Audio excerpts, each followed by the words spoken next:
अयोध्या में राम जन्मभूमि के बाद अब मथुरा में श्री कृष्ण जन्मभूमि को लेकर भी कानूनी लड़ाई शुरू हो गई है। आज मथुरा के सिविल कोर्ट में एक याचिका पर सुनवाई होनी है। याचिका में 13.37 एकड़ की पूरी जमीन पर श्री कृष्ण जन्मभूमि का मालिकाना हक मांगा गया, जिसमें ईदगाह भी शामिल है। याचिका में शाही ईदगाह मस्जिद हटाने की मांग की गई है।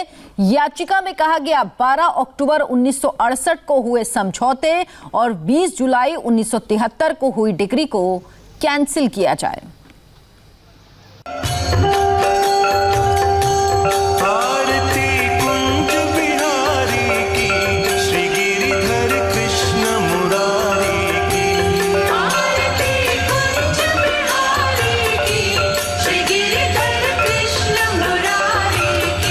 हिंदुस्तान में आस्था की एक नई जंग शुरू हो गई है।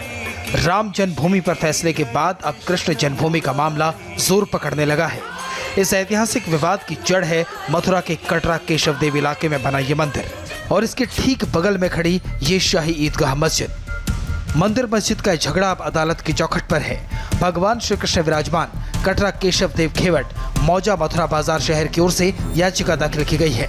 पिटीशन दायर की है हिंदू महासभा के वकील रह चुके रंजना अग्निहोत्री और 6 अन्य भक्तों ने। मुकदमा 13.37 एकड़ भूमि के मालिकाना हक को लेकर दाखिल हुआ है। याचिका में शाही ईदगाह मस्जिद को हटाने की मांग की गई है और 13.37 एकड़ जमीन पर कब्जा मांगा गया है। दावा है कि भगवान कृष्ण का असली जन्म स्थान वो जगह है जहां इस वक्त मस्जिद खड़ी है। हम लोगों ने मथुरा की अदालत में एक मुकदमा दायर किया, एक दावा दायर किया है, जिसके तहत हमने कृष्ण जन्मभूमि को मुक्त करने की मांग की है।